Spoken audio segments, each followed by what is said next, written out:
you have given your consent to be recorded. So recorded will start right away. Recordings will be shared after the session in English, French, and Portuguese. Session materials and the recordings will also be shared in a few days following the webinar. Not exact day, but a few days, and it will be shared to all the participants that logged into this meeting. As we continue to improve our training programs, your feedback is invaluable. So at the end of this session, we'll have a short survey that we highly encourage you to fill in, to share your thoughts and suggestions about the session. Your input will help us to tailor future sessions to better meet your needs and expectations. So with that, I would like to welcome you again to this session, and we'll go right away to our first speaker, Dr. Dick Chamla. So over to you, Dr. Dick Chamla. Excellent, Miriam. Appreciate. Good afternoon, all of you. I hope you are hearing me properly here. So if I'll be trying to have my screen on there. Yes, good. I hope you see my screen, all of you. Amarachi, is the screen on? Yes. Yeah. Okay, excellent. Yes. Okay, so actually, welcome all of you again. I'm Dr. Dick Chamla. I'm the Program Area Manager for Emergency Preparedness here at WHO Afro. It's great to see over 120 people already in the call participating in this webinar. I think it is the testimony that all of you understand that it will be critical for our work here in the WHO and beyond to publish everything in which it will be able to contribute in scientific knowledge, either in Africa or around the world. I will be starting this presentation with a common phrase in which we always hear already, is a publish or perish. It's actually the message which Professor Lucy Honig, who also started to come up with this phrase, in which it indicates clearly that it is critical. Either you're in a WHO, either I think you are in the area of either science or art. Actually, all of us were obliged to publish our work because we all do a lot every day in our work. And if we do not publish, our work will be heading unnoticed. And all that memory in which it would be recited in the future, it will be lost. So I need all of you to be aware of that. If you wouldn't publish your work, you wouldn't know it. And I think today we are starting the webinar series in which it will enable us to all understand. As a part of introduction, I think you all understand that WHO relies on scientific publications to help our countries in making informed health decisions and policies. In Africa, staff of the WHO Afro were grossly underrepresented in publications. EPR staff authorship of articles on health emergencies in the region is low, actually, despite the contribution of the EPR staff in the responding to this event.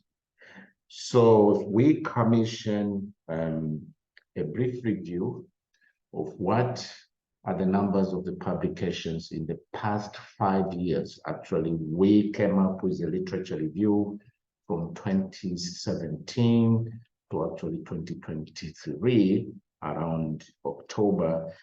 And in the period of 5 years, we realized that there have been over 28,000 articles or publications in which were identified in the Google Scholar and also PubMed. And out of 28,000 articles, only 515 were papers on high pathogens, as outbreaks or diseases. and it is only 15.5% of them were co-authored by WHO Afro staff. As a result, how we remember that it is WHO role in which is involved in the grading of these events and also responding to this event, or preparing for and responding to this event. And if you see a number of publications in terms of percentage, actually Afro has been really underrepresented in the authorship of those articles. Therefore, in the study in which we did, from a review in which we did here, it shows clearly that total number of publications, it was around 28,408, and the papers on the high-risk pathogens were only 515, which it is a representation of under 2%. And Afro authorship as a whole, it has been only in 80 papers, in which is 15.5%. And out of the 8 papers, the papers in which Afro staff was a leading author was only 55.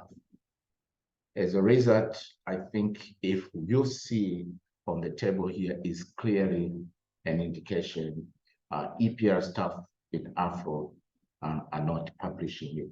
Okay.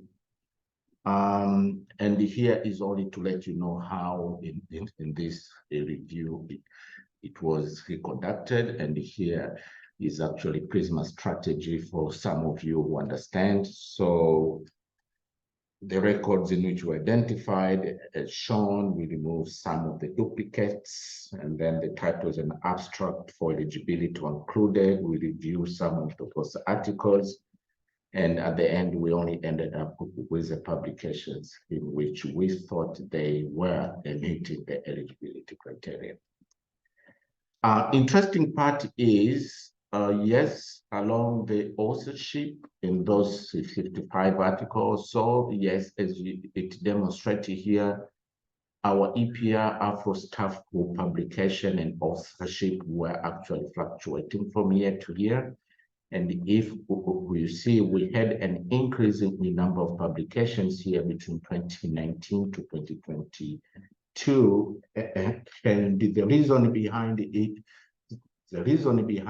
it will be reflected here because it was at the time of the COVID outbreak, and there had been a number of publications associated with the COVID actually outbreak. However, other areas of high threat pathogens like Ebola, Lassa fever, meningitis, diarrhea, the publication number and authorship of Afro is really limited.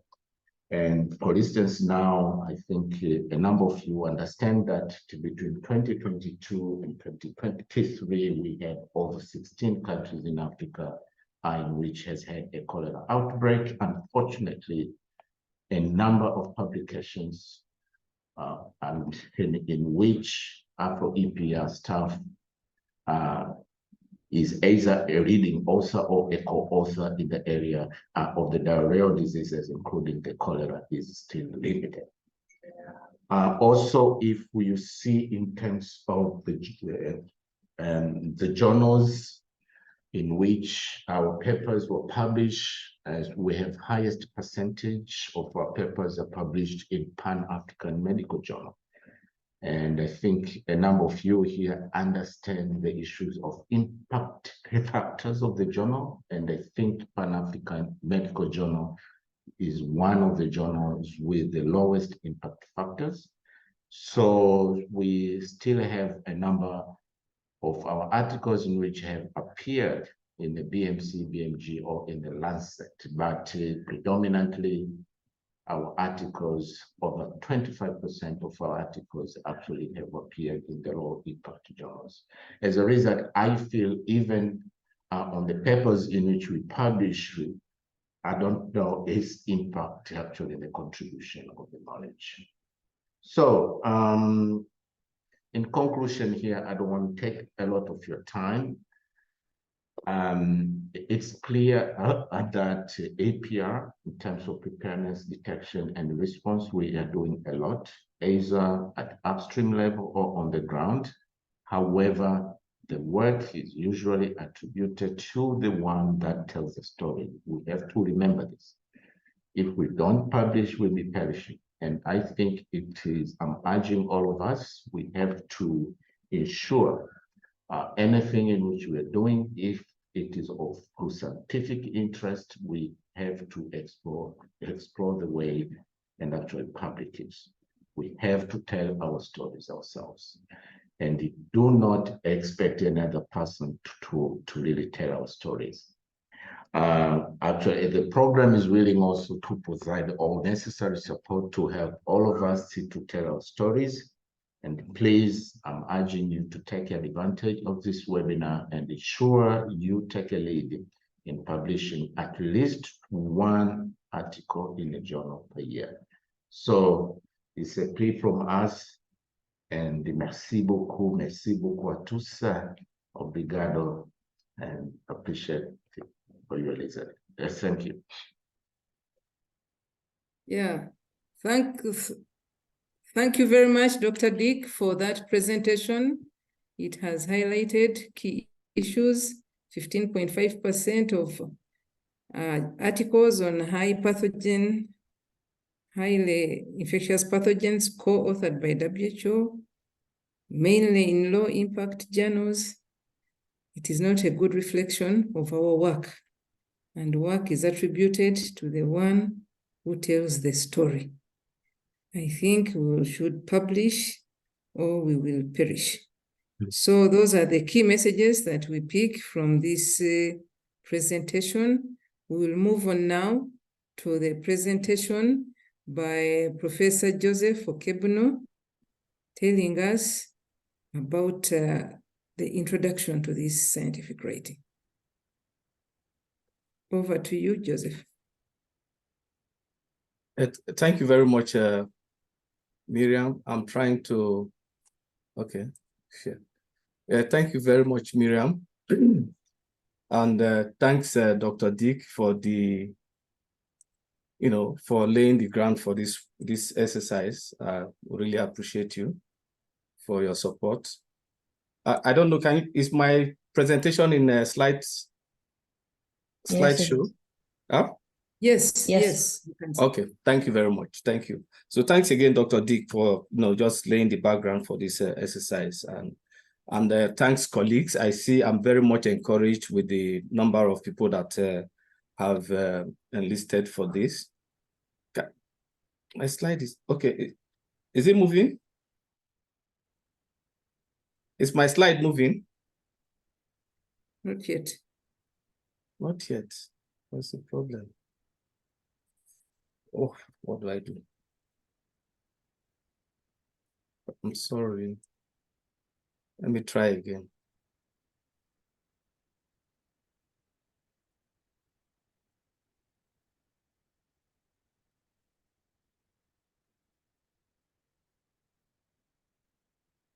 Oh. So you try moving it now? I'm trying to move it.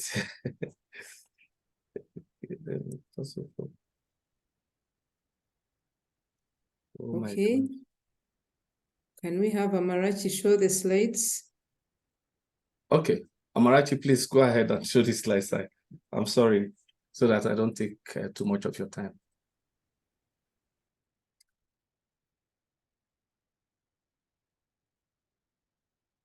Amarachi, are you there?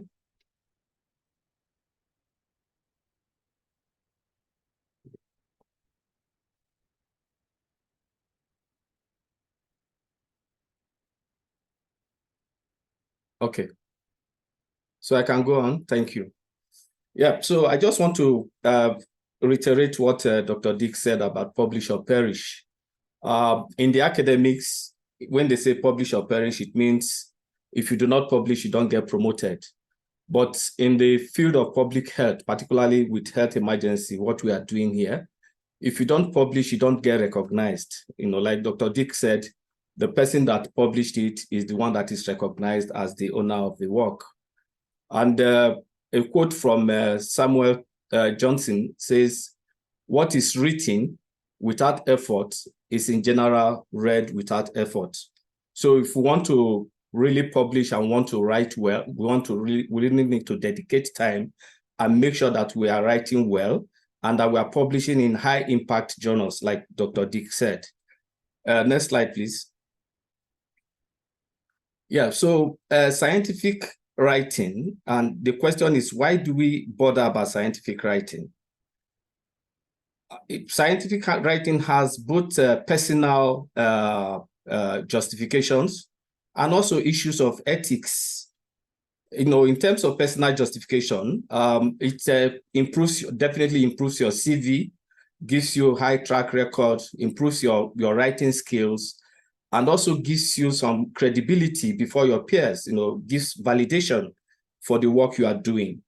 But in terms of ethics, as a societal good, it improves health outcome. Like Dr. Dick said, WHO depends largely on the evidence in the scientific domain, in the global scientific domain, to be able to guide member states on how to fashion their health policies and, of course, health interventions. So scientific writing, as much as it contributes to the individual, it also comes as a global good that contributes to the health of the population. So in this sense, therefore, it is considered unethical for you to conduct a study or have a set of important data that will improve the health of our population and not report this data to advance scientific knowledge. So it's considered as unethical. So once you conduct a study, one expects that one of the outcomes of that study will be for you to publish that study for a better global good to inform public health action in the future. Next slide, please.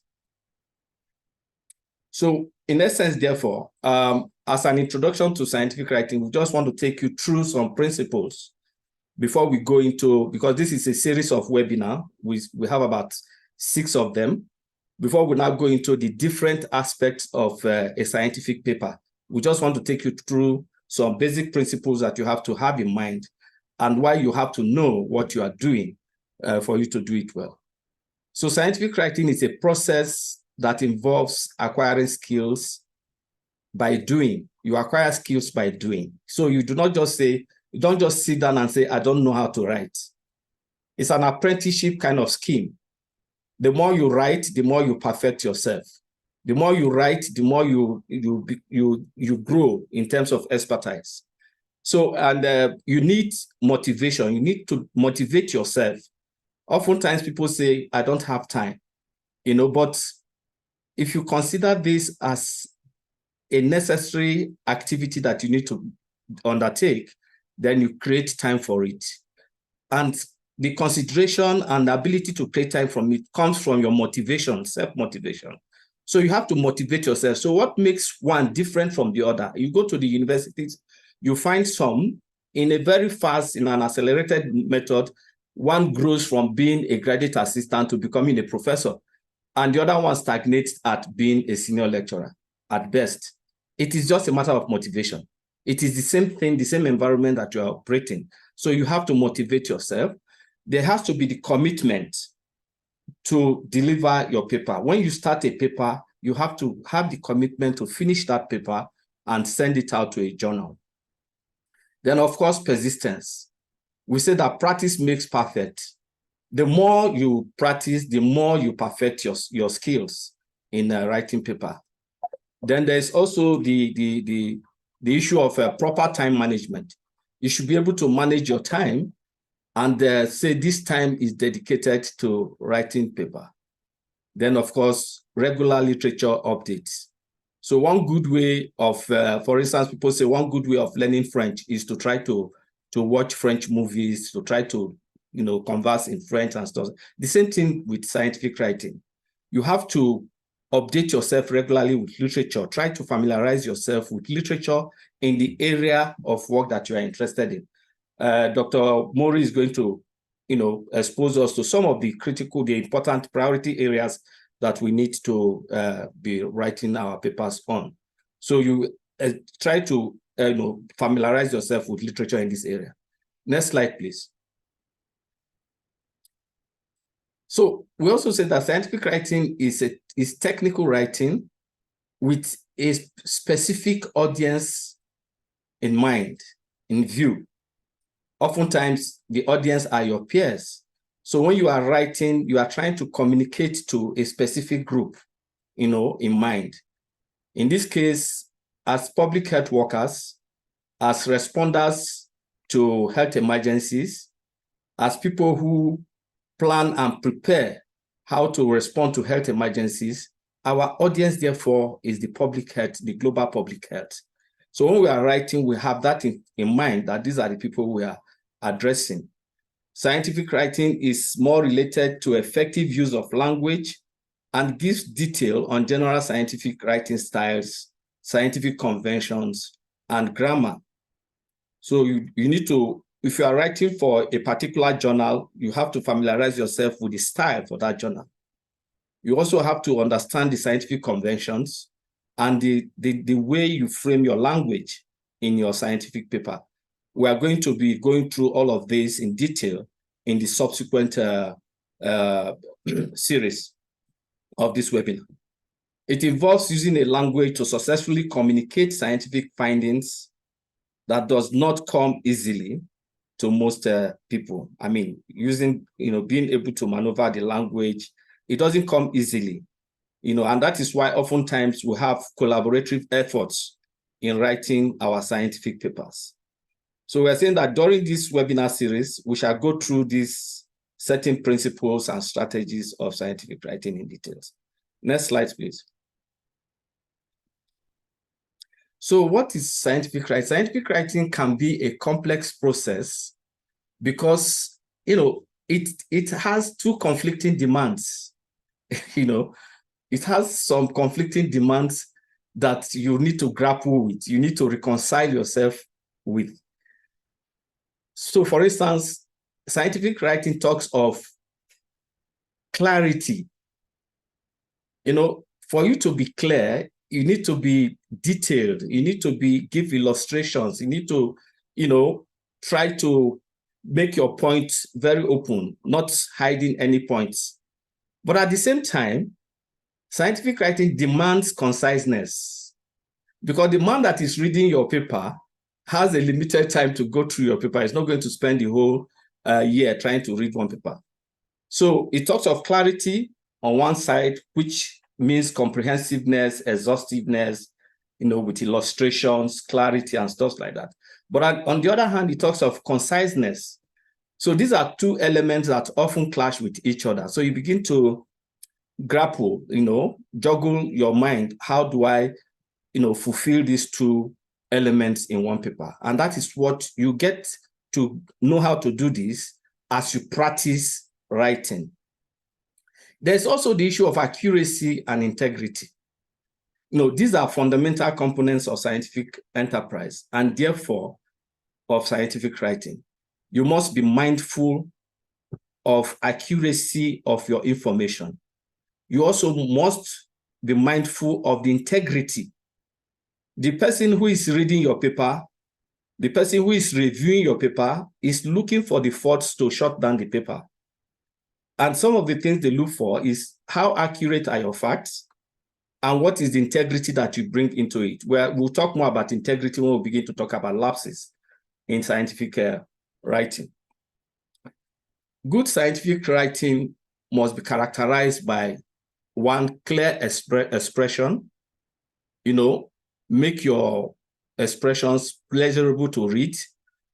Something somebody picks and the person wants to see. He starts reading the first page. He wants to see what is on the second page. He wants to see what is on the third page, and so on and so forth. So it shouldn't be boring, in essence. Then, of course, conciseness means that you must choose what is important, to present, and not everything. So you have to be concise and present the very important things. Then accuracy of what is being reported, and of course, honesty. Honesty addresses the issue of your integrity. How honest are you in reporting what you are reporting? Are you, like I said, I'll get to that when we go to the lapses. Writing often occurs within tight deadlines and other competing pressures. You know, oftentimes you have deadlines, you have other things to do, you have events to respond to, you have technical reports to write, and so on and so forth. And that now pushes scientific writing to the backbench, So you really need the self-conviction and knowing what you want to do to be able to write a scientific paper. So scientific papers will sometimes be deficient in one or more of the above components that I've just mentioned. But we'll go on how to handle those deficiencies. Next slide, please. Yeah, so I'm sorry for the typo error in the spelling of lapses there. I had corrected it in my own version. So when we say your writing may be deficient, there are some deficiencies that are easy to manage. There are others that are not acceptable, that cannot be managed. So we talk about intentional and unintentional lapses in writing. So things like insufficient clarity or lack of conciseness is typically unintentional. And this is relatively easy to remedy by editing your work, giving it to a second person to look at, having a second view of what you have written. Lapses in accuracy of what is reported are also assumed to be unintentional in nature. Such lapses may be in the form of faulty observation or incorrect interpretation of results or omission of facts, So these ones can be unintentional, and during editing, it can be corrected. Other lapses, if unintentional, can have significant undesirable consequences if they are not immediately corrected. However, intentional lapses in integrity, even if minor, are by far most serious type of problems because such misconduct run contrary to the primary goal of scientific enterprise. Scientific enterprise here means search for truth, dissemination of truth, and the use of truth. That is what science does. That is what science is all about. So if there is intentional lapses, something that has to do with integrity of what you are reporting, then of course you are not being scientific and you are going against the whole essence of truth. An example of intentional lapses with the most undesirable consequence in scientific writing is plagiarism. Next slide, please.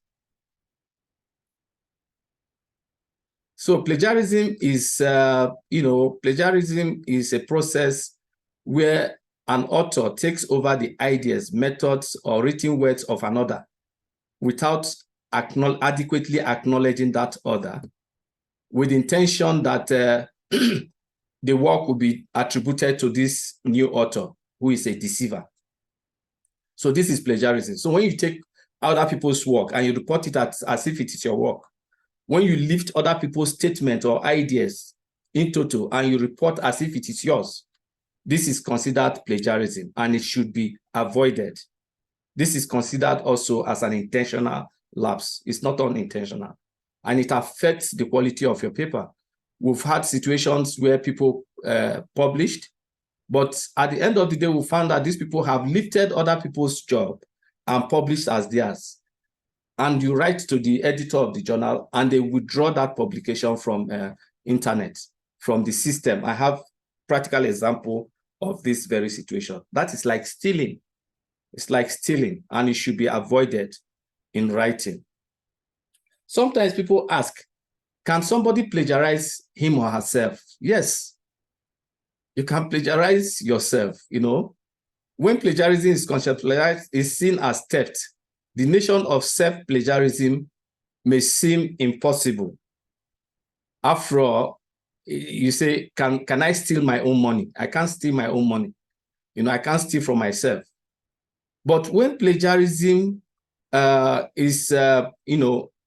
in the reuse of your own previously written work or data in a new written product, and failing to let the readers know that this work has been used before, it is then considered as plagiarism. This is,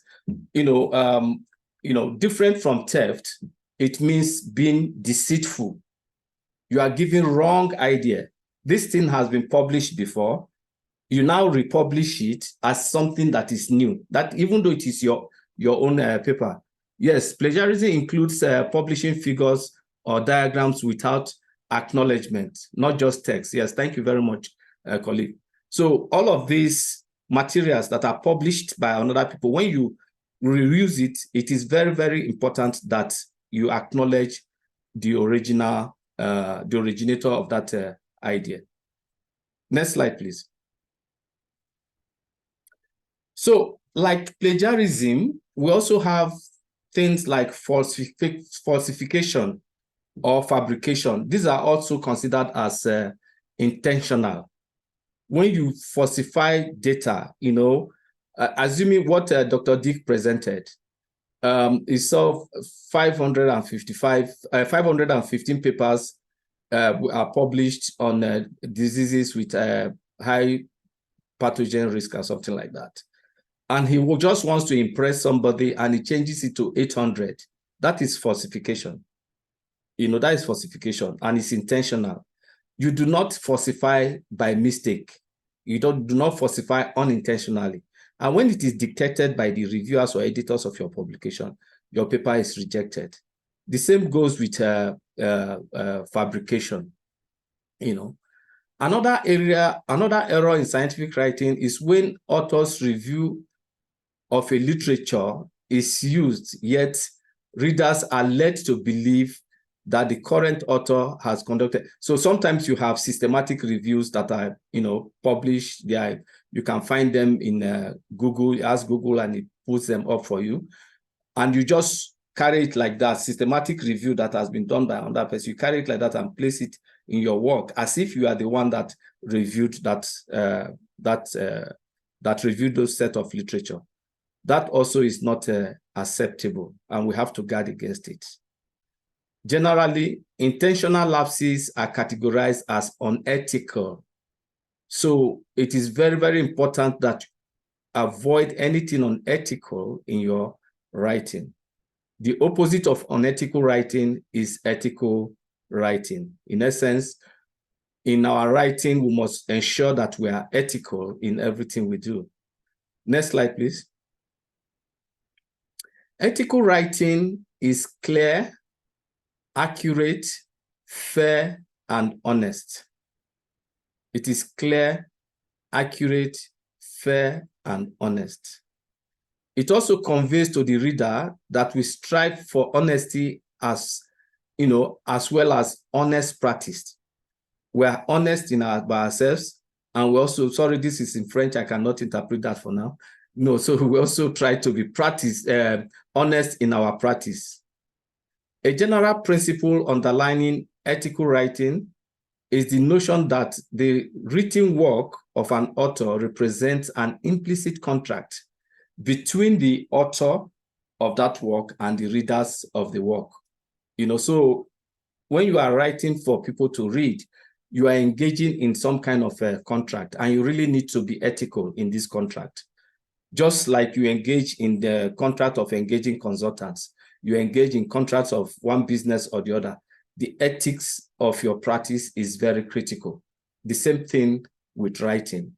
So as you are conveying information to a reader with the hope of educating the reader, giving the reader knowledge to use in his practice, you also have to have it in mind that you are getting into contract with this reader, and you have to do whatever you are doing, bearing in mind the ethical principles. In line with this implicit contract, the reader assumes that the author is the sole originator of the written work, that any text or idea borrowed from others are clearly identified as such by established scholarly convention. That is by quotation, referencing the individual, and doing this referencing in line with the referencing code or processes of the journal in which you want to publish. It also implies that the ideas conveyed therein are accurately represented to the best of the author's abilities. You know, that you are as honest as possible. You are not trying to deceive anybody. Next slide, please. Yeah. So when you have done all of this, you avoid unethical writing due to unintentional lapses by carefully editing your writing before pushing it out. So please, you know, my teacher once told me that, you know, the principle of don't push the send button. So when you are finished writing, try to get your colleague, especially as we work in health emergencies, oftentimes our work is not done by one person, so you are not likely going to be a sole author.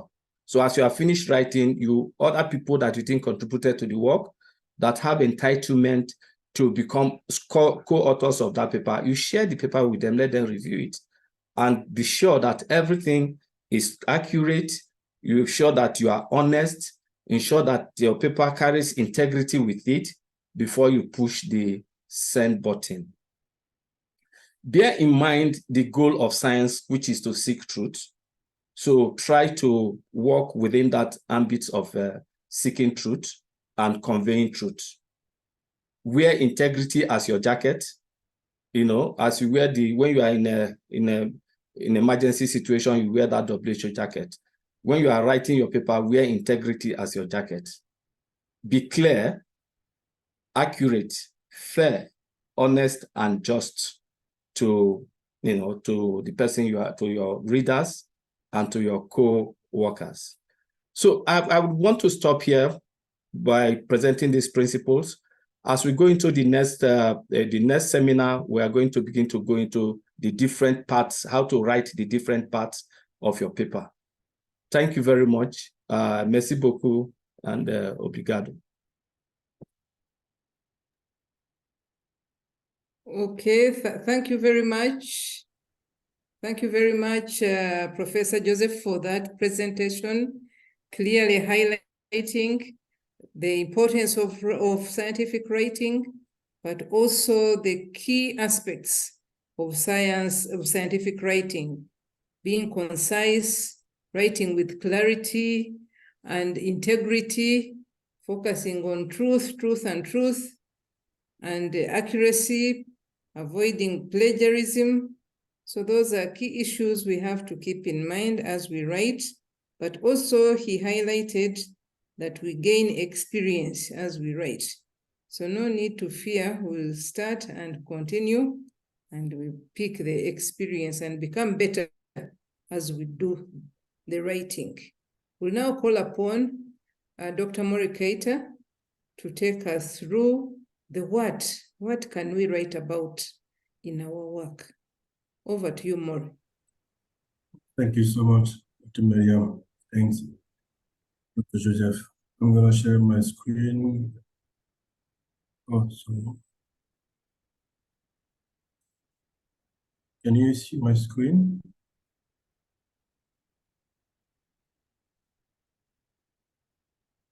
Can you see my screen? Yes. Yes. Okay. Thank you so much.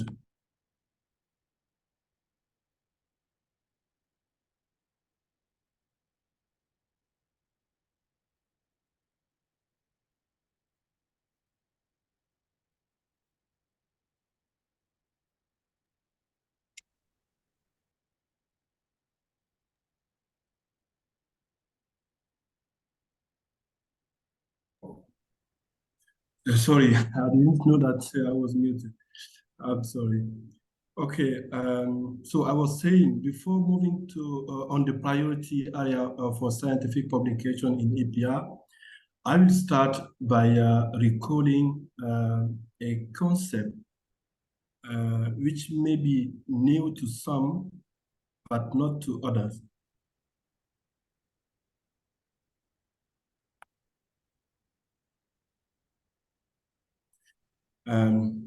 This concept is science preparedness.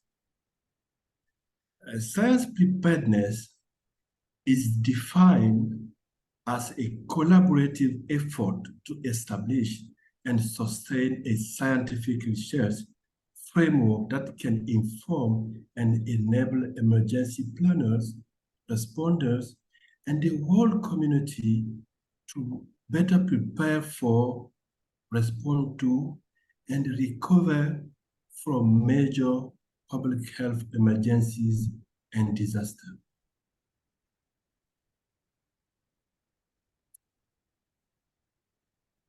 Science preparedness is embedded within a wider scientific capacity building agenda. As you can see on this graph,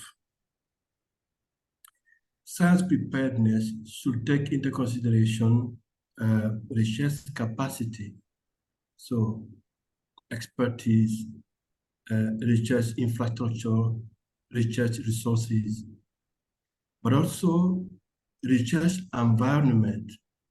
So this is very important.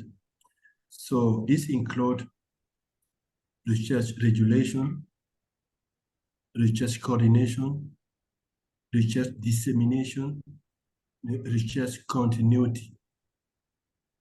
So we should have like a kind of a business continuity plan at the institutional and the national level. It also includes what we call implementation environment.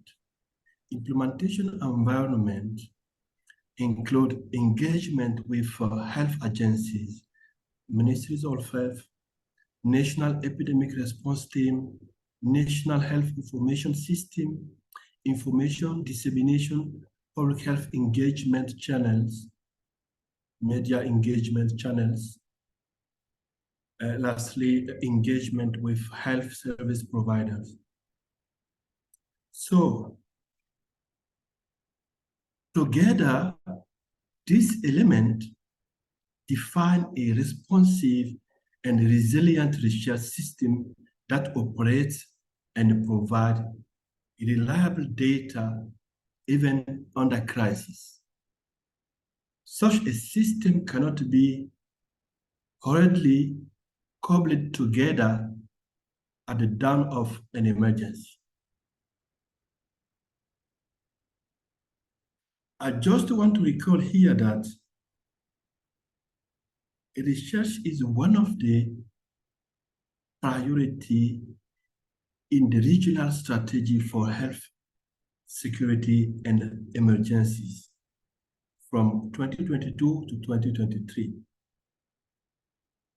But it's, of course, one of the cross-cutting area. It's not only for EMP or for EMR or for HIR. So in the regional framework, it's stated at the point 40, priority 40, to invest in innovation, research, and development. So member states should invest in building national capacity for innovation and research development for life-saving countermeasures such as vaccines, diagnostic, and therapeutics.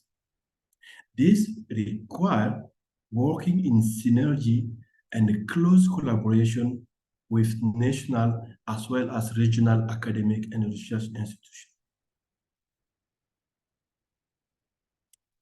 So, what are the research priorities for strengthening public health emergency preparedness and response in Africa?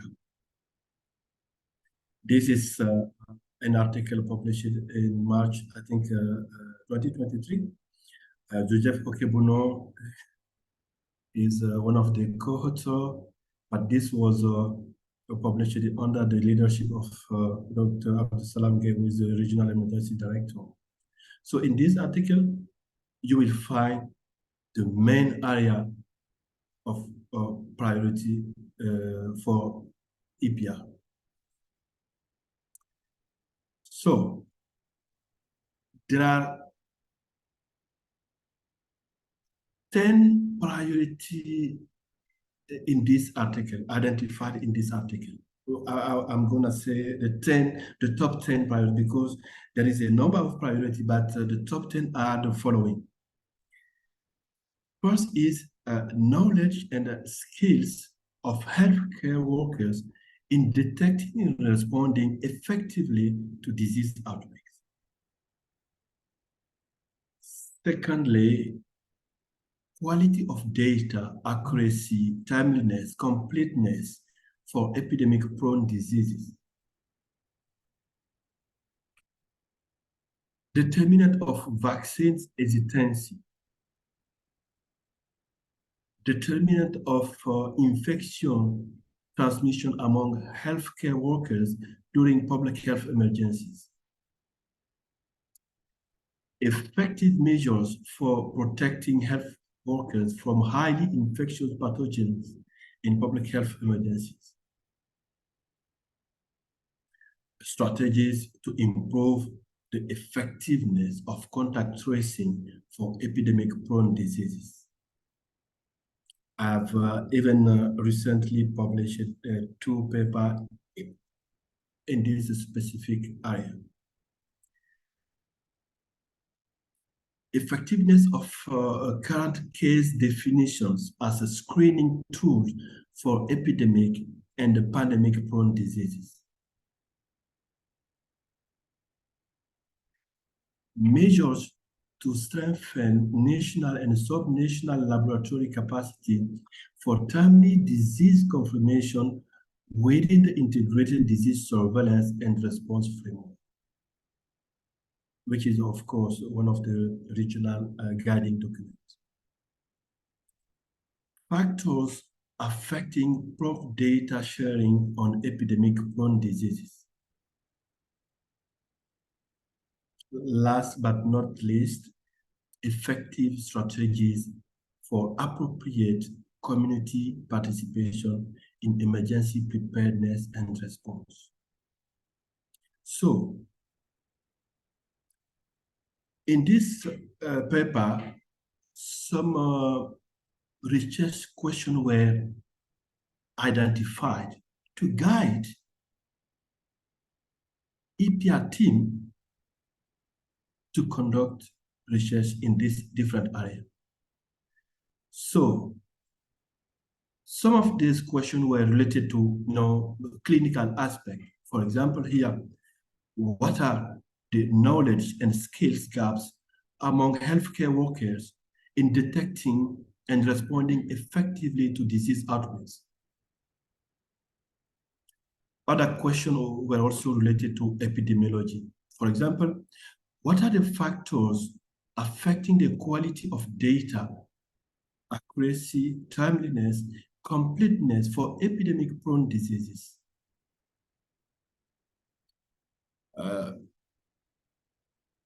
There are also many questions related to clinical, epidemiological, and implementation. So for clinical, we have, for example, what are the factors responsible for vaccine hesitancy? What factors lead to increased transmission of infection among healthcare workers during public health emergencies? What measures are effective for ensuring that health workers are protected from highly infectious pathogens in public health emergencies? Other epidemiological question is, what are the best strategies to improve the effectiveness of contact tracing for epidemic-prone diseases?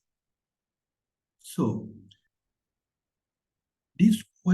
all these questions could be used in different diseases, for cholera, for meningitis, for Ebola, for yellow fever,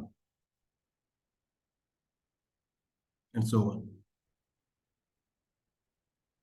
So we could make sure that we are using these research questions while working on our different projects to publish some articles in emergency preparedness and response area.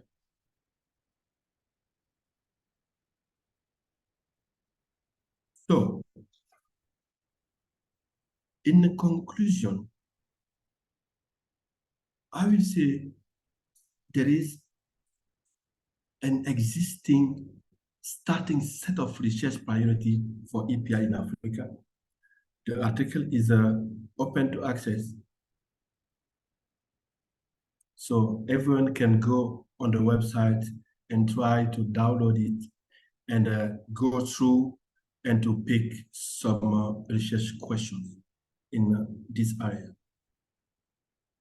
So there are, as I was saying, most useful research questions for strengthening emergency preparedness capacities in sub-Saharan Africa.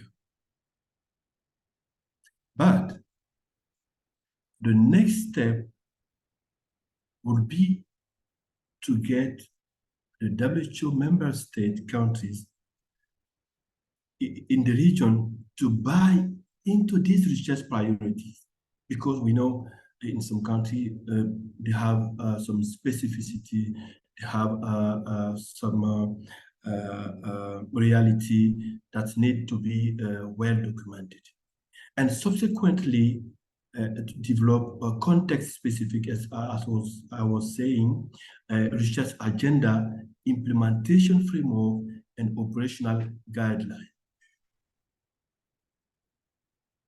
I will finish with this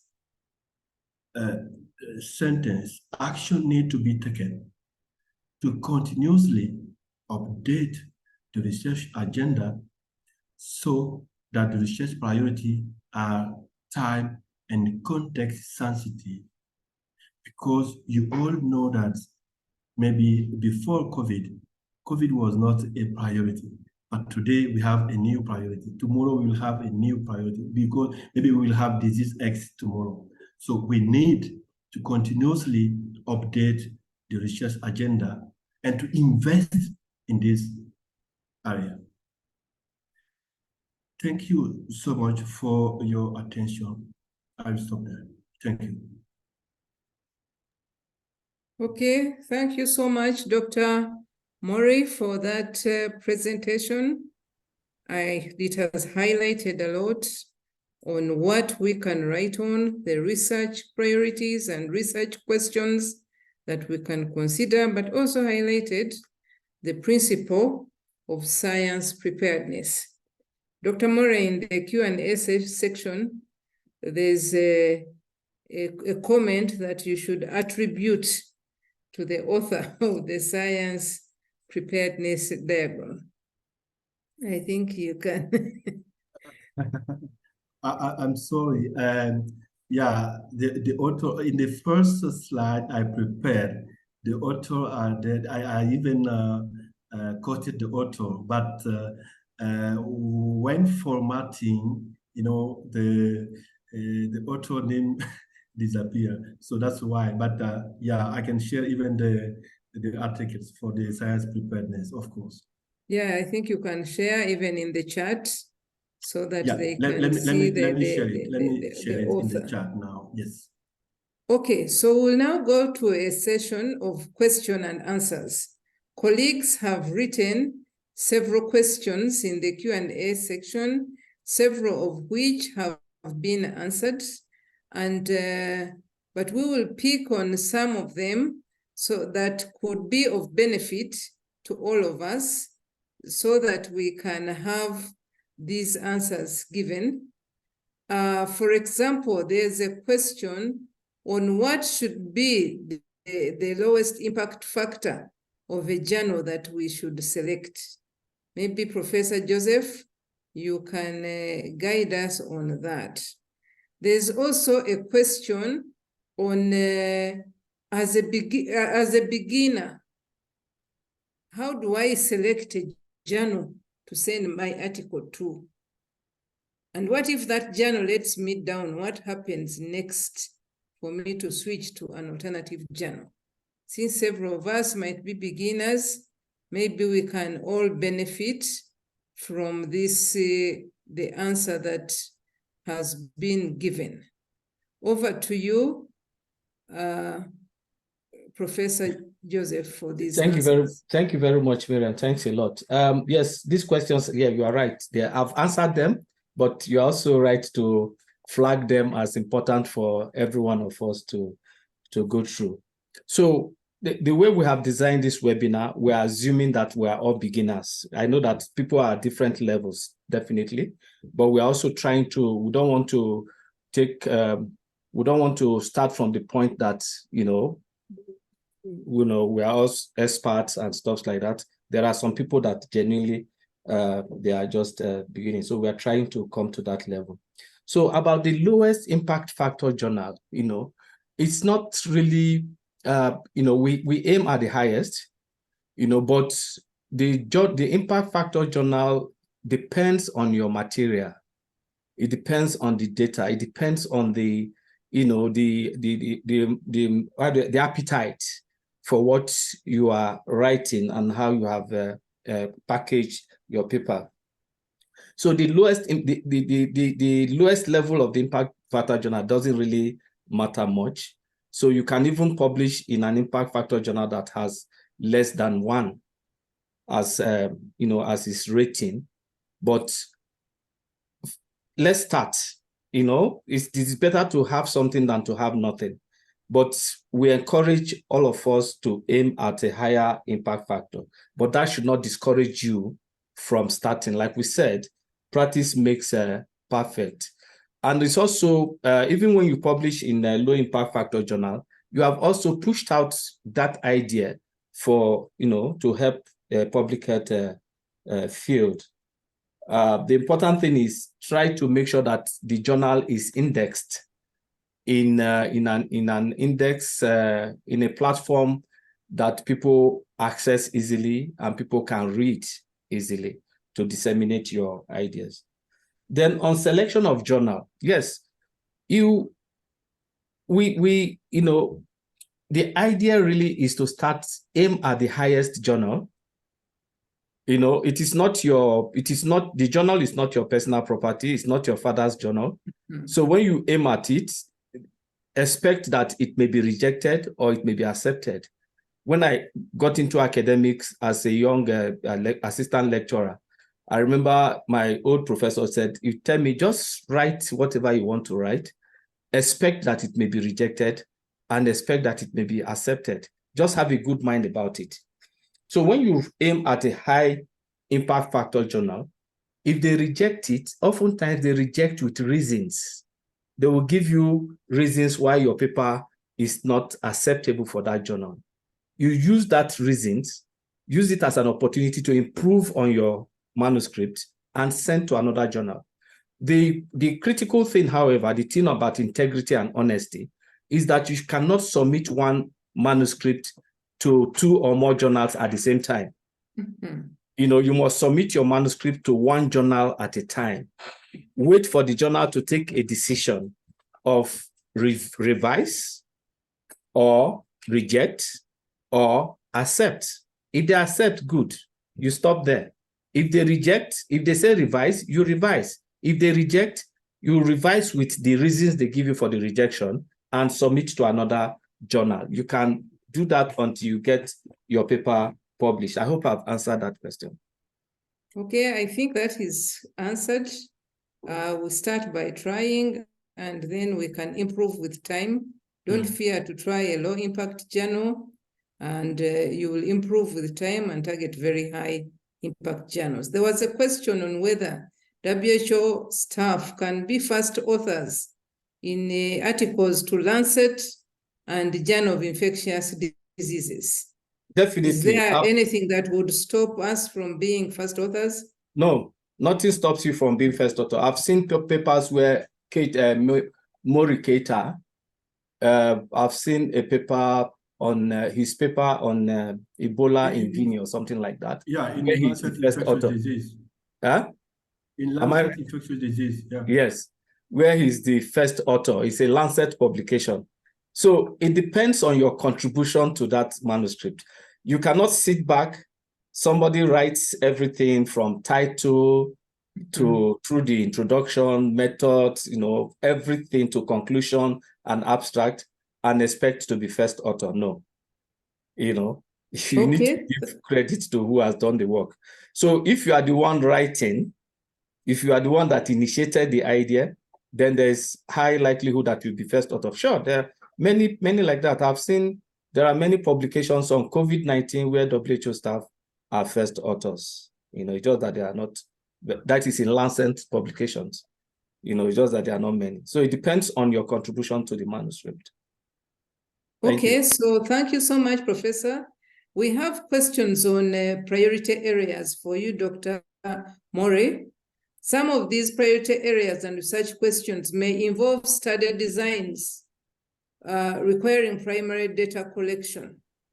Can you tell us more about previous experience of conducting primary research, regardless of variables, but also to talk about the WHO protocol for and IRB approval and policies on collaboration with WCOs, etc., and approval of papers, the process that has to be followed.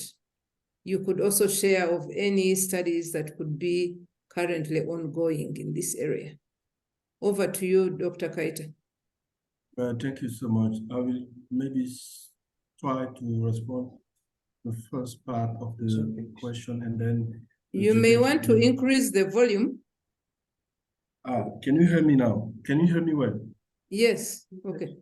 So as I said, I will start responding to the first part of the question, then I will let Joseph to complement because there are some issue related to the approval, the ethical approval. So he's one of the focal points in AFRO. So for me, based on my own experience,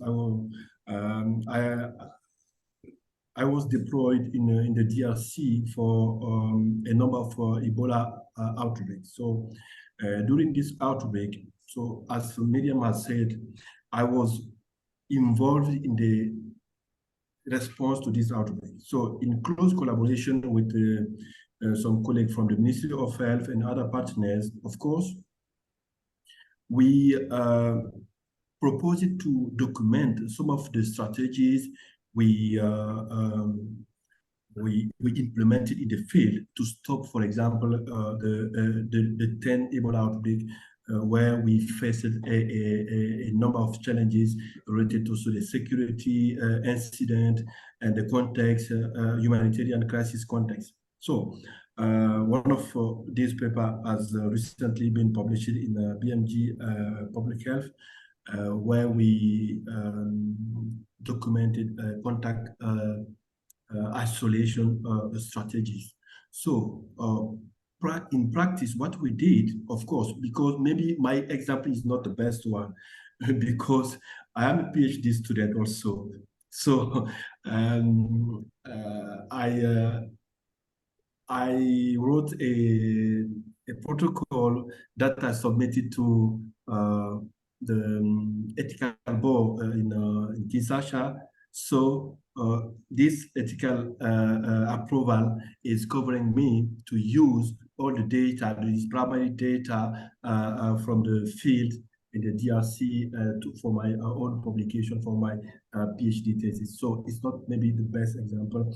And I did the same in Guinea, where I was also deployed as an incident manager. But apart from that, I think a number of WHO colleagues were deployed in the DRC for the same emergencies. And they wrote and they published some papers. I was not authors, but if you are doing a publication in close collaboration with the Ministry of Health, because you have to make sure that the data you are using is not, for example, stolen. You are using a good data, and these data were shared by the Ministry of Health, and they are also on board. They are also co-authors. So if you act like this, I think you will not be in trouble. So you will, and you will also need approval from your supervisor as WHO staff. So I used to send an email to my supervisor for the approval, and they are also involved as co-authors. Most of them are, supervising what I'm doing. So most of my paper are supervised by one of the senior WHO staff. So this is what I can give as an example. Maybe, I don't know if Joseph. Dr. Murray, can we have Joseph to complement? Yeah. Joseph, Yeah. please complement on IRB approval, ethical approval for publications where WHO is collaborating with Ministry of Health, but also other external people to see how this research and writing should be undertaken. Over to you, Thank Joseph. you very much. Thank you very much. I must say that actually we should have started from, research, development of research protocols and stuff like that. But at this point, we feel that we already have enough data and we should be thinking of publishing them. Yes. Between Murray and myself, we're already thinking that after this webinar, we're going to go back to the issue of developing research protocols. Yes, if WHO staff is going to be part of that publication, it must go through a certain clearance, and some of the things we check for is IRB clearance for these papers. So if it is if it is a study that was designed ab initio, we encourage people to make sure that they submit it to WHO ethical review committee for clearance before you move on to start collecting data. I tell you, we are trying to conduct studies on post-COVID-19 infection. We have finished the protocol. We have submitted it now to WHO Afro Ethics Review Committee to review before we go to conduct the study and then publish. We have other protocols tied up, but sometimes you may be publishing data that is part of routine data collection, as you are doing the study. So you are not collecting fresh data. Like you go to the hospital and you are taking the records from there. You just have to tell the journal that this is data collected as routine information from the program, and let the journal to know that this is why it does not have ethical clearance, and the journal will let you go. But when they insist on ethical clearance, then you submit it to us. We also review it and decide whether to give you a waiver or an exemption for your paper to be published. So please, Miriam, if you don't mind, on searching for journal that you can publish, is also one of the topics we are going to teach. We are going to present on in this series of webinar. So we are going to show there are different tools for you to find out journal that is relevant to your paper that you want to publish. We are going to take you through all of this, as well as literature review. Thank you. Okay, thank you. I want to quickly answer some questions in the Q&A section. Yes, this is just first of a number of series of webinars that we'll be having on this topic. So please log in. We'll be sharing the flyers regarding whether country teams can work on papers with mentorship from Afro. The answer is yes. Please link up with Joseph and you'll get appropriate mentors for the paper, or link up with the teams in Afro that are working in your area of publication. Okay. Then we will have to go to Francesca. Francesca has been having her hand up for a long time. So let us first hear from Francesca, then we'll come back to the questions. We have a few more minutes. Over to you, Francesca. Thank you very much, and thanks a lot for organizing this. Just to raise an observation, because I think that is very important as we are embedding more and more PRSCH that has a public health consequence, to think also to include the PSCA in this kind of research. That just an observation. Thank you. Okay, this is a very good observation. Include the PSEA can be one of the topics or research topics or comments, whatever. But it is important that we do not leave it out in the priority areas to write about. Good, thank you. Now we go back to the questions. There was a question on whether WHO allows publication of opinionated papers. Okay, who will take this? I will let Jeff Maury, over to you. No. I think this is maybe something that needs to be discussed with your supervisor. As I've said, if you discuss with your supervisor and your supervisor is supposed to be a senior manager or maybe someone who knows about WHO rules, principles, and so he will guide you. If he accepts to publish, of course, you could do it. So maybe Joseph can complement. No, definitely, Maury, you nailed it. Is once your supervisor approves of the paper, is like, for instance, I have a manuscript that is pending with my supervisor. That is when I say my supervisor, I mean Dr. Dick Chamler. He traveled, and I sent him the manuscript. He said, "Let's discuss when I'm back." Then when he's back, I reminded him, "Oh, this paper you said okay, let's discuss on Monday." Unfortunately, on Monday I got very busy, and I've not shared the paper with Maury yet. But just because the idea came from Dick, that was why I sent to him. So we have not discussed it, and because we have not discussed it, I've not, processed it for submission to a journal. So once your supervisor is comfortable with the paper, the assumption is that your supervisor knows the rules and is familiar with the policies of the organization. Once he approves, then you submit your paper. Whether it's opinionated, whether it's commentary, we publish commentaries, we publish original research papers, and so all sorts of papers. All you need is clearance from your supervisor. Thank you. Okay, thank you, Dr. Dick Chamler. There are several comments and questions on funding for research.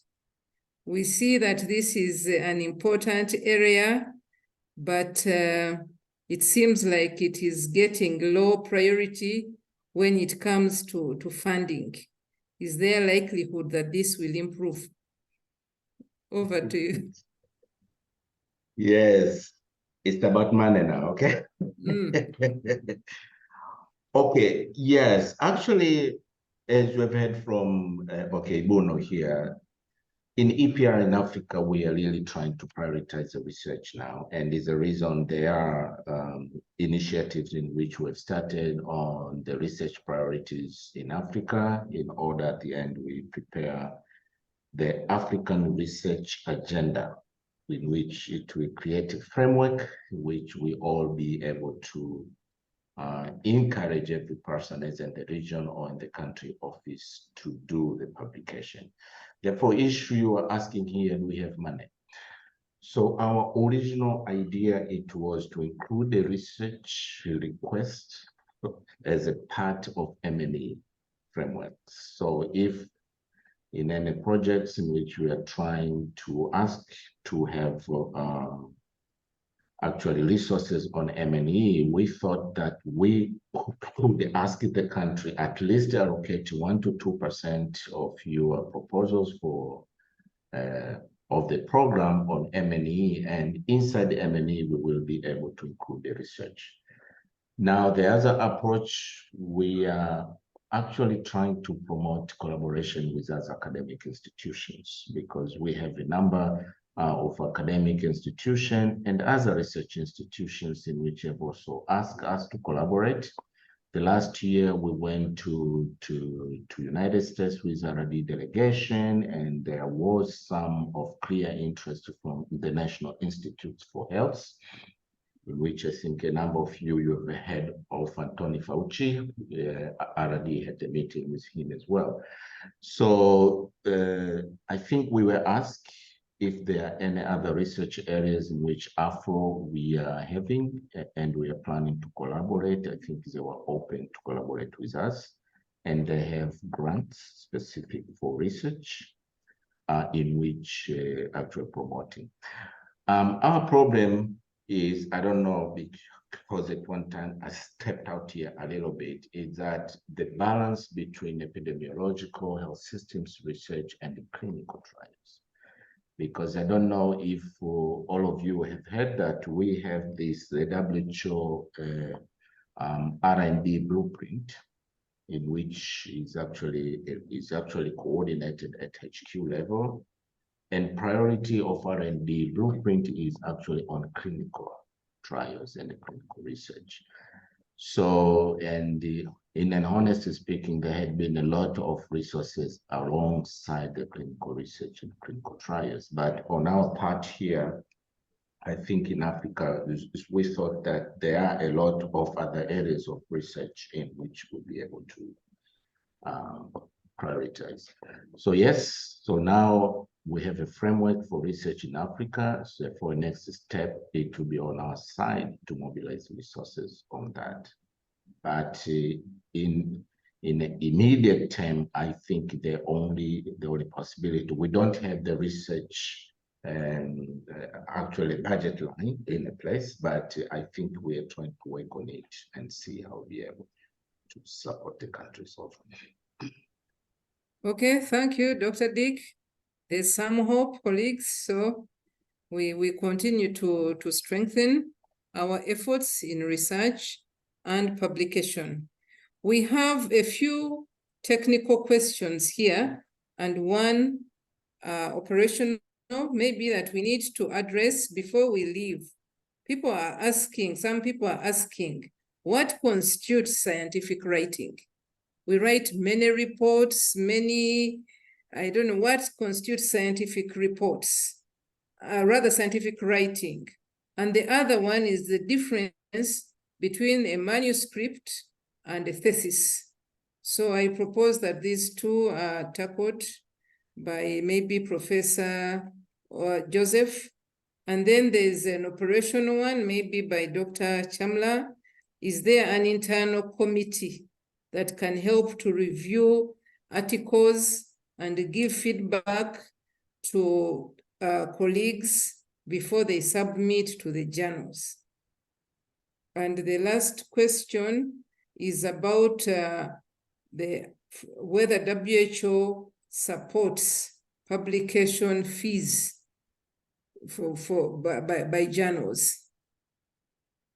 Yes. And whether we should only focus on free access journals.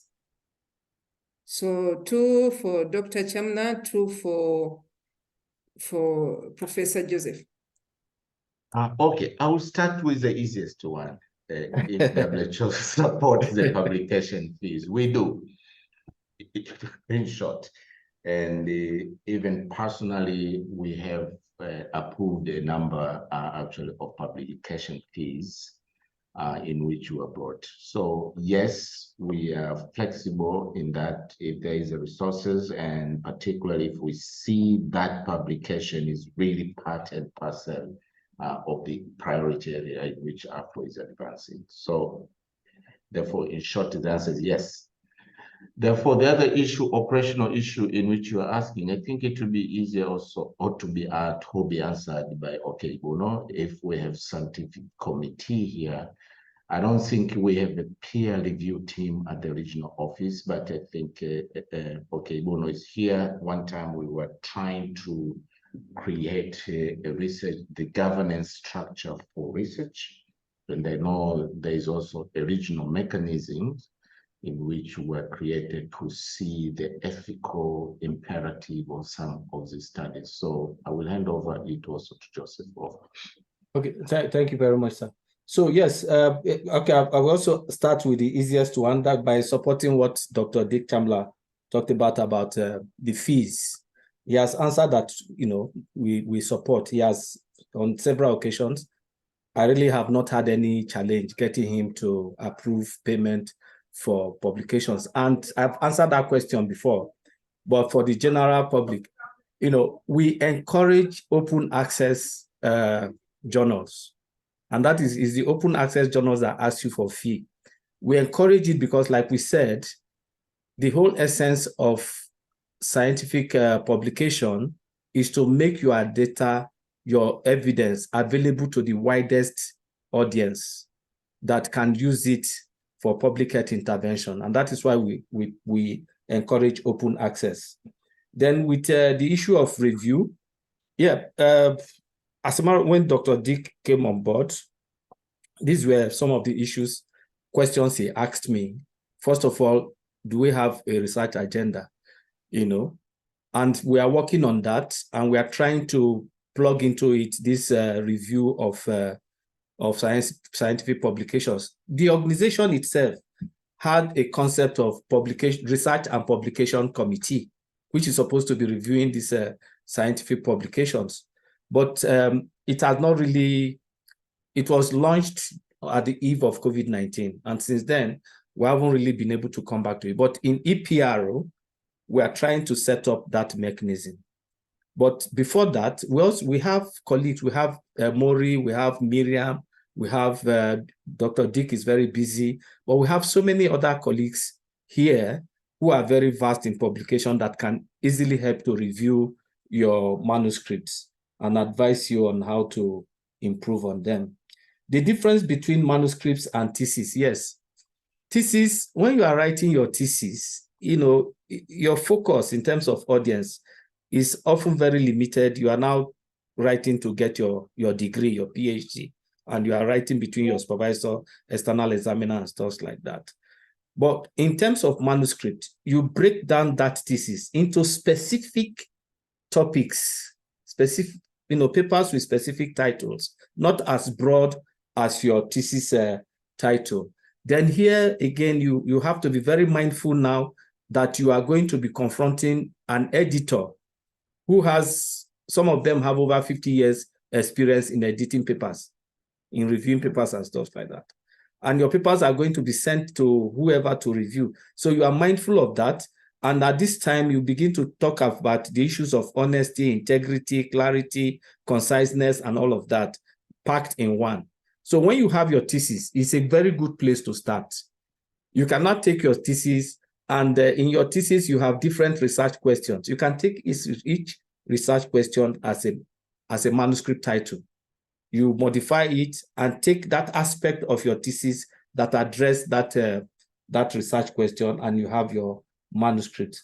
Then what constitutes, am I right? What constitutes scientific writing?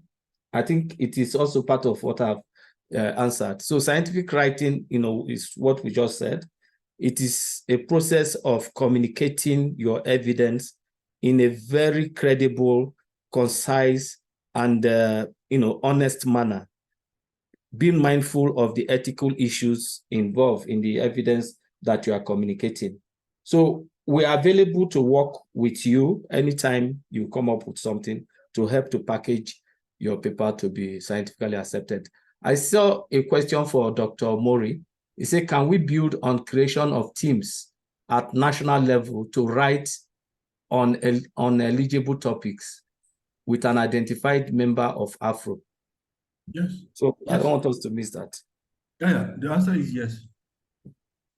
So maybe if I can take advantage to respond to, or maybe to complement regarding publication fees.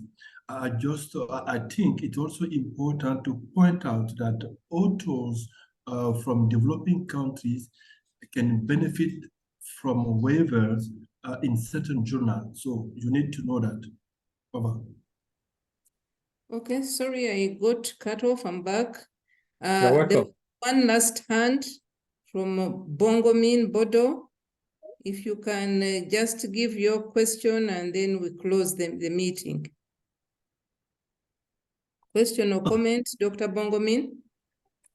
Yes, can you hear me? Yes, we can. Yeah, mine is really research during emergencies, and really just to understand the role of Afro vis-a-vis during outbreaks. I found it, during outbreaks, the role of Afro vis-a-vis the research department in APR in HQ. I found it when there is an outbreak going on, I found, to be honest, Afro being overshadowed and the role of Afro being relegated to really just supportive, a little bit of support to country.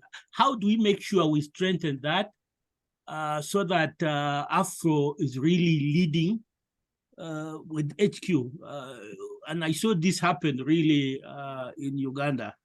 Over and back to you. Okay, thank you.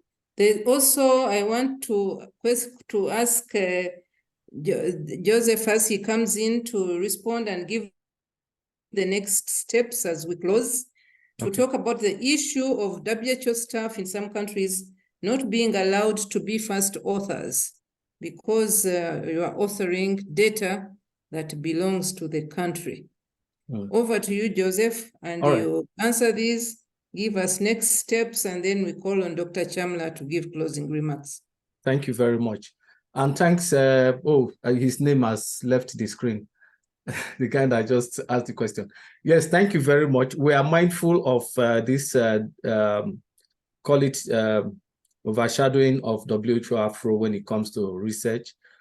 We are working on that. Dr. Dick Chamla is on top of that very subject. And we are trying to make sure that WHO is well represented when it comes. So when we get this, our research agenda out, that would also help us to really announce ourselves in this dispensation. With respect to next steps, yes. So we are going to, this is the opening of this webinar. Thanks to Dr. Dick Chamla for coming to declare it open. It's a series of webinar. It's to write a paper is not something you can do in one session. So we have broken it into about 6 webinars. The next webinar will be on how to frame your working title. You frame your working title. Then we also how to develop the introduction. Your paper has different parts. It has the title, it has the abstract, it has introduction, it has methods, it has results, it has discussion and conclusion. So we are now going to be taking the different parts of the paper in bits. So the next one is on how to write your introduction. That is what we are going to be working on. And as we do that, we expect you to come with, an idea. I don't want to call it a title now, because oftentimes the title becomes the last thing in the process of writing your paper, the title and the abstract. Because when you finish writing your paper, reading it, you have to revisit what you call the working title and see whether it reflects the paper. The abstract is the summary of the paper. The title is the summary of the abstract. So they must be organically linked. So next seminar, we are going to be talking about introduction, how to write your introduction, how to make it convincing. And after that, when you are going to go with an assignment. So you are going to develop an introduction on whatever title you have chosen. So that this next webinar, you are going to present your title and we are going to look at it. And we also try to work out some mentorship process where you can work with, some of us, you can work with Mori Keita, you can work with Miriam, you can work with my colleague, what is his name now? The other guy. Yeah, I've forgotten his name. I'm sorry. The other regional advisor. Mori, can you remind me, please? Charles Njuguna. Yes, Charles Njuguna, yeah. You can work with Charles, and there are so many of us here who can facilitate you. So we can find a way of linking you to different persons in the mentorship process. Our target, which is the mandate Dr. Dick Chamla gave us, is that by next year, we should have a supplement. we should have a supplement, So our target is to come out with a supplement, and by so doing, you would have got your paper, one paper a year, because that is also our target. Then on the issue of what is it called now? The leadership in publication, that country offices are not allowed to be first authors. You just have to work for it. You just have to work for it. So if you want to be first author, you should initiate the paper and be the rallying point. You get other people to work with you on the paper. Data do not publish themselves. So the fact that you collected the data does not publish the data. So you have to work for it. And that is why this series is being launched, to help you to position yourself if you want to be first author, to be first author. Thank you very much. Okay, thank you very much. Now over to you, Dr. Dick, for the closing remarks. I know, I really appreciate the attendance of all of you. At one time, we had over 200 and something people. I think it's the testimony of how interesting the topic is. Yes, I only have some few points as a closing remarks here from what I've been hearing here. Although the webinar is organized from EPR cluster, we recognize a research is cross-cutting issue. And here in Afro, we have also ARD cluster, Assistant Regional Director cluster, in which also advances research as a part of integrated approaches. So we're only organizing because we think we have urgency, and in EPR we have a lot of opportunities to publish because we have actions which are happening almost every day. As I'm speaking now, we have over 144 public health emergencies in Africa. So I don't know, it's an opportunity in which EPR will always have a topic to publish. And now there is a diphtheria is returning in some parts of Africa. We have the dengue fever also starting to come again. The cholera is spreading all over. And now I'm told there's another country now have the polio again. So there is a lot to publish in EPR, and there's a reason we decided we'd be proactive and actually initiate a discussion. However, every person has a role to play in the research.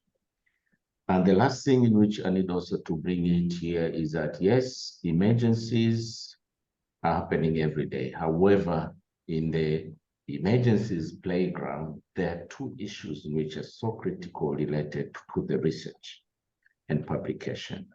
Issue one, emergencies are increasingly political. Therefore, is a reason here a number of countries are refusing to share data. There are a number of countries are hesitant to collaborate with external institutions in their response, in fear that maybe at the time they're collaborating with the WHO or any other institution, we will be having the data and publish outside, and actually they don't want. We have international health regulation. I think Article 10, it says the obligation for the member states to report to any new event of public health importance to the WHO. Oftentimes we don't have it on time because outbreaks at the time of political. So at the time you select a topic to publish in emergency area, you have to have it in your mind. And the last thing in emergencies is ethical implication of publishing the beneficial data, because here the people in need. Therefore, sometimes it can be construed, actually you are publishing the results of the people who actually do not have the mechanism to object or to say actually no, if a research has a component of a consent. So ethical imperative, the political issues in emergencies are critical. Therefore, all of you who are interested with the publications in emergencies have it in your mind. So without adding a lot, I really appreciate and all the best in the remaining of your day. Thank you so very much. Thank you very much. The next meeting is on the 6th of December. Please take note, every first Wednesday of every month, we'll be having a seminar, but we'll send out the flyer.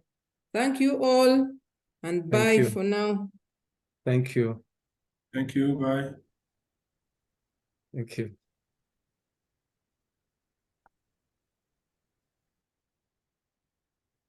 Thank you, Miriam. Thank you very much for excellent moderation. Thank you all for the very good presentations. They really have excited people. Mm, There are a lot of questions. yeah. And Thank you. people, this issue of a support team, Yeah. maybe it is something to look into. Yeah. We have And to then arrange. the countries want mentorship. Yeah. If a We have to country team arrange. approaches for mentorship. Yeah. We have to arrange a mentorship process. Yeah. All right. Thank you. Bye-bye. Bye.